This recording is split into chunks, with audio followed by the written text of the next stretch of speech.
Assalamualaikum warahmatullahi wabarakatuh.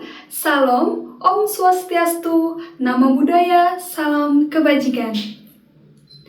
Perkenalkan, nama saya Ratu Dinda Kurnia, mahasiswi Universitas Siber Asia dengan Prodi Manajemen dan dengan NIM 2402010101994. Kali ini saya akan mempresentasikan dengan materi ICT Literasi.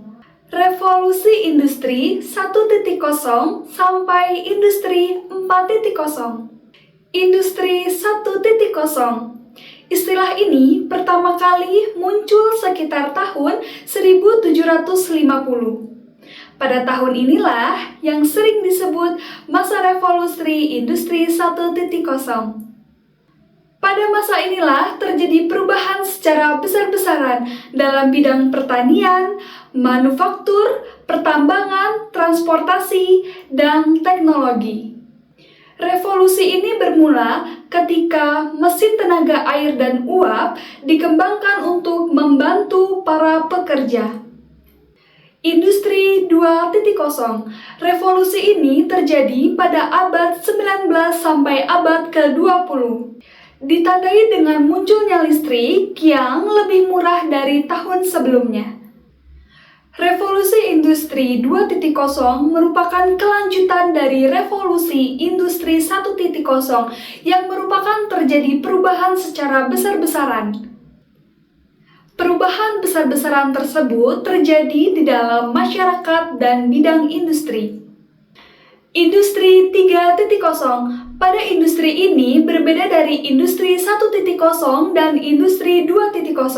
Mengapa? Karena pada industri 3.0 tergantilah dengan tenaga manusia. Pada revolusi industri 3.0 terjadilah penemuan mesin yang dimana mesin dapat bergerak dan dapat berpikir seperti mesin robot dan komputer. David Harvey, seorang sosiologi berasal dari Inggris, mengatakan bahwa terjadi industri 3.0 membuat dunia semakin menciut. Industri 4.0 adalah tahap evaluasi industri yang ditandai oleh integrasi teknologi digital, fisik, dan biologis yang mendorong transformasi fundamental dalam cara produksi, distribusi, dan konsumsi dilakukan mulai awal abad tahun ke-21. Inovasi sosial dan ekonomi masyarakat. Masyarakat informasi merupakan istilah yang digunakan untuk mendeskripsikan kondisi masyarakat yang dapat membuat kemungkinan terbaik dalam memanfaatkan teknologi informasi dan komunikasi, memenuhi dan mengelola serta meningkatkan kesejahteraan kehidupannya. Pengetahuan atau literasi TIK menjadi salah satu persyarat bagi kesiapan masyarakat mengoptimalkan pemanfaatan TIK bagi kehidupannya. Pengetahuan tersebut diperlukan karena merupakan suatu bentuk kesiapan mental yang dapat memberi arah bagi setiap individu guna memperoleh keuntungan melalui pemanfaatan teknologi informasi dan komunikasi. Digital skill. Digital skill dapat didefinisikan sebagai kemampuan untuk menggunakan TIK dengan cara membantu individu mencapai hasil yang bermanfaat dan berkualitas tinggi dalam kehidupan sehari-hari untuk diri mereka sendiri atau untuk orang lain, sekarang dan di masa depan yang semakin digital. Adapun beberapa akses dan pemanfaatan TIK di masyarakat. Akses TIK dapat dilakukan melalui yang pertama, berlangganan telepon rumah.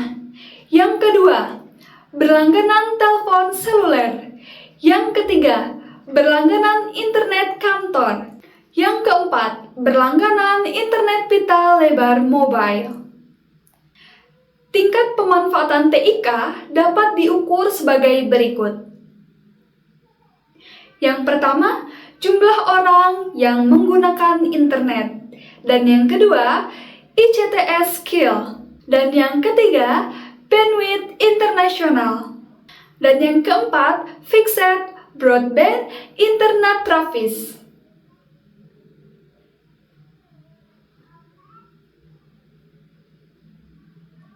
Dan yang kelima, Mobile Broadband Internet Traffic.